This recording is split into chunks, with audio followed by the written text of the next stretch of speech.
What's up everyone, welcome back to ARTV. My name is John and I'm the gracious host of your favorite weekly countdown show, 7 on Sunday. Today I'm going to be talking about 7 albums that I'm never going to listen to. What a bold way to open up the video. I know the title alone probably leads itself to controversy, but I am prepared for all of the worst comments, all of the, oh my god, how could you be so close-minded? Why won't you listen to this? I really need a megaphone here. Before we even get started with the video, I need you to know that these are just my personal reasons and preferences for things that I don't want to waste my time listening to. Maybe it's a petty reason, maybe it's something more substantial, or maybe I just don't feel like wasting my time on something that I know I'm not really going to be interested in. I definitely heard songs from all of these albums, some for better or for worse. These are projects that range from a little bit older to a little bit newer, as recent as last year, and we'll get into reasons why I do not plan to ever listen to these records.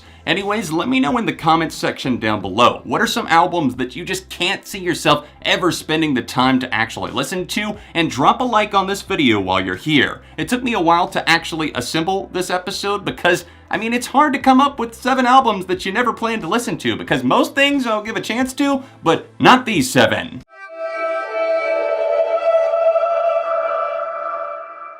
Breaking the ice and entering my list first at number 7 are Guns N' Roses, a hard rock band that saw most of their huge success in the late 80s and early 90s, and their 2008 comeback album that had been long in development hell, Chinese Democracy. You're probably familiar with the old meme at this point because it was a meme before memes were even really a thing. Everyone would always say every year, oh, is this the year that Chinese Democracy finally drops? And don't get me wrong, I am a fan of Guns N' Roses. This is not why I'm not ever listening to this album. It actually has to do with me being such a fan of their early works, at least some of it. Even those of you watching this video that don't really know Guns N' Roses, you do probably know them, at least some of their stuff. Welcome to the Jungle, November Rain, Sweet Child of Mine, come on. The reason why I'm planning to not ever listen to Chinese Democracy is totally a personal decision. I feel like it would taint their legacy, at least for me. They're one of those bands that I hold as a certain timepiece in my heart and mind, and I feel that listening to Chinese Democracy, an album that notoriously saw the band fighting, kind of having a revolving door, Duff / other members were clashing with Axl Rose, who was kind of notoriously hard to work with. I really, even if it was the greatest thing ever to some people, I don't think that I could break down, give in, and cave to listen to this album.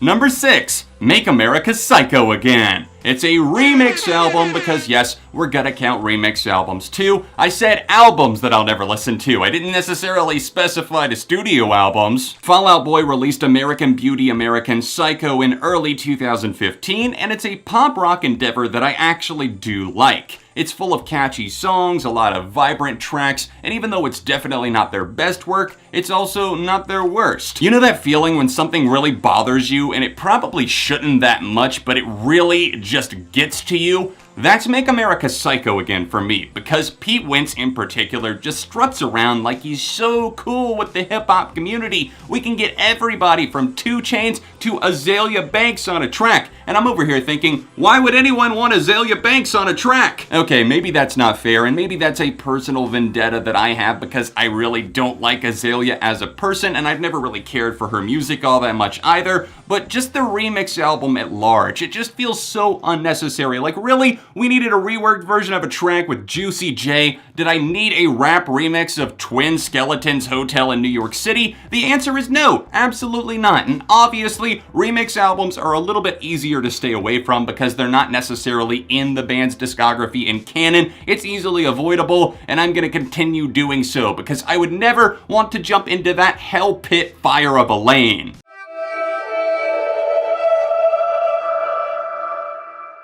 The newest album to make the countdown is at number 5 today, ICARUS Falls by ZAYN, formerly of One Direction. He left the 1D boy band behind for the bad boy lifestyle and put out Mind of Mine in 2016. It wasn't a bad album. I don't think it was a great or even good album overall, but it was okay. It had some really good songs on there that I did come back to, like Rear View. Pillow Talk was a pretty solid single that I did like. I found it pretty catchy, even though it was a bit gimmicky. But I think the biggest issue that I took with it is that I saw that ZAYN couldn't necessarily be that entertaining. His voice doesn't stay solid enough to actually engage for like 20 songs, say. And on less than 20 songs on Mind of Mine, I was already starting to feel that pressure. And then at the end of 2018, after a relentless string of singles, it's like, is he going to do anything with these? And he didn't even include Dusk Till Dawn except on international versions, but even though it was super successful in the United States and other countries, what's going on here, ZAYN? My main point is that ZAYN dropped a 27-song album in the form of Icarus Falls, and he actually expected me to take a listen to that. Sorry, ZAYN, but I've got a lot better things to do with my time, especially when you drop this in the heart of December, which is year-end list season for me. I was already swamped enough and not interested enough at that point, I suppose, with ZAYN's music. I find him to be kind of boring. I think his voice is okay. There's no shade outside of the fact that stop putting out such long albums that are clearly just made to game the streaming system to get more streams first week to shoot you higher up on the charts. Did it work?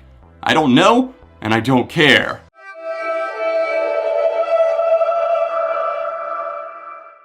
Oh my god, at number 4, we've got Angelic to the Core by Corey Feldman. Everyone's favorite child actor turned cringe musician? I don't doubt that this guy's had a pretty tough life. I don't know exactly what's gone on. I've heard a lot of different sides of a lot of different stories, but Corey hasn't exactly had the easiest going of things. I think the biggest thing for me was after seeing the flaming that the needle drop gave this album, it was so incredible that I knew that nothing could ever top that in terms of entertainment, because I definitely wasn't going to get that out of the album. I played through about 3 to 4 songs from it and absolutely wanted to lose my mind. This is something that took itself so seriously, but is actually so awful based on what I've heard and what everyone else has told me. It's one of those albums that I'm just gonna have to take your word for and continue skipping right on over, because I believe this came out right after like Speedin' Bullet to Heaven by Kid Cudi, and at that time, my mind just couldn't take any more, and I really don't see myself going back for that kind of pleasure. Pain for pleasure? Nah, I'm not that much of a masochist.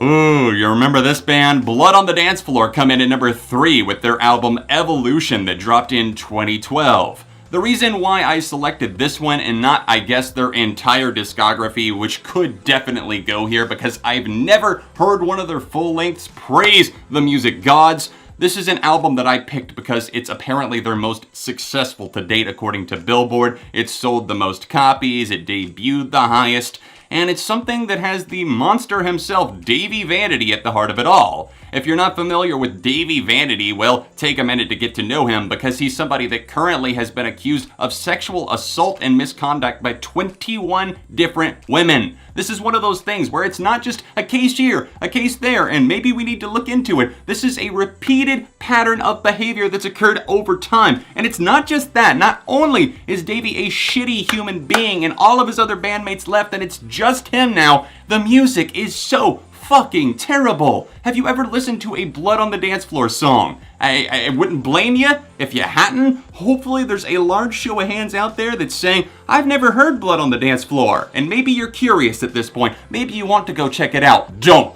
Do not do it. Do not give them the stream. Don't give them the play. It's not fucking worth it. Imagine a pileup of everything seen MySpace era stuff from like 2005 to 2012 mashed up into like a dubstep cringe crunkcore mashup all in one, maybe a little Broken Side tossed in the blender for good luck, and you've got this band right here, Blood on the Dance Floor. Davey Vanity's voice is so goddamn auto-tuned that you don't even know what the hell's going on, and the rest of everything else that they do, the instrumentals, the music, the lyrics, everything is just insufferable and cringy and just downright awful. It's not even something that you can listen to and it's funny. This is one of those bands that you just want to point a finger at, mock, and it's like, oh, you're a terrible person on top of that.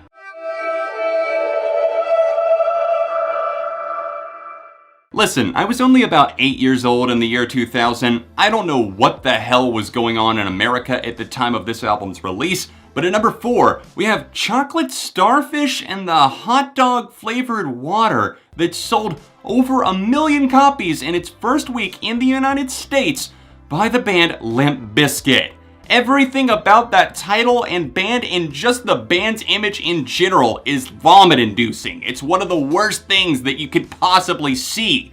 And obviously over 1 million people bought this somehow. So part of me always thinks, wow, I wish I grew up in a little bit of an earlier time period, but then I see facts like this and I'm like, maybe I'm good where I am. Chocolate Starfish and the hot dog flavored water has 15 different songs on it for your listening pleasure. It runs for 74 minutes. Painstaking shit here, guys. I'm talking singles like Take a Look Around, My Generation, Boiler. These are tracks that I have gone through and absolutely cannot even fathom how this trend actually stood up for quite some time. Limp Bizkit are a very successful band. It's something that I would love to debate and contrast, but sales figures speak for themselves, and I just have to hang my head in disappointment and say, how in the world did we ever let this band be famous? Fortunately, critics flamed this, and I'm sure I would too if I ever took the time to actually listen to it,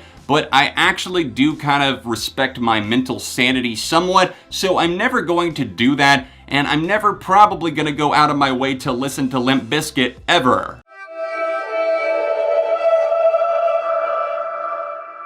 Have you ever just sat down at night and thought to yourself, well, I got about 158 minutes of free time right now, and I just don't know what to do with myself. Well, I guess I could go run over myself with the car, or shoot myself in the foot, maybe throw a knife through my own chest, or I could hit play on this 158-minute Chris Brown album, Heartbreak, on a full moon. This came out on Halloween night, October 31st, 2017, and it's 45 songs long. And for all of you nihilists out there that just want everything to be awful anyways, there are bonus tracks available. That's right, there's an extra 5 tracks that could take this up to 50 songs for you. And also, that's not it. Call right now and you'll get the bonus track edition that features the Christmas tracks. That's right, we got Chris Brown's 12 Songs of Christmas expansion for Heartbreak on a Full Moon. That's like 62 different songs by Chris Brown from one album that you could be jamming right now and you're missing out on. But at number 1 today, we do have to feature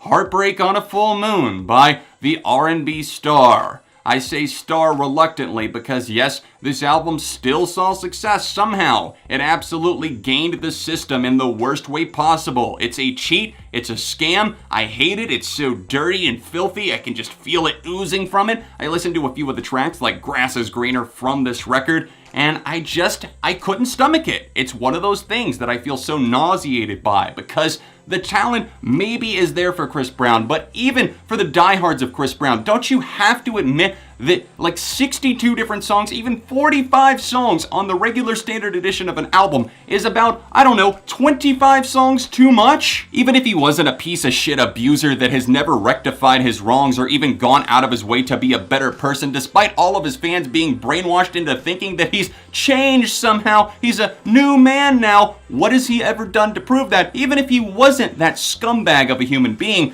the music for me is still insufferable. I've listened to Chris Brown albums before, and the man does not have a personality. Stealing Yo Girl is not a personality. If you're into that, then by all means, go out of your way to waste your precious time on this planet. But think about it. We only get so many times around the sun, and you're wasting yours on Chris Brown's Heartbreak on a Full Moon. That's it for this episode of 7 on Sunday, guys. I hope that you found it entertaining, and I hope that you understand that everything said today is just my own personal opinion, minus obviously some of the facts that I worked in there. But obviously, I'm choosing to not listen to these albums, and no, your comments telling me, oh, you should give this one a chance, are not going to affect me. Other than that, thank you for watching. Please drop a like on the video and subscribe for the love of music. I'm currently taking episode suggestions for 7 on Sunday. If you would like to, drop a comment down below if you think you've got a great idea and upvote some of the ones that you like the most and want to see get made. Other than that, catch up on SOS in this playlist right here, or tap right over here to see another recent video on the channel. Social media in the description down below, and I'll see you soon for more on ARTV.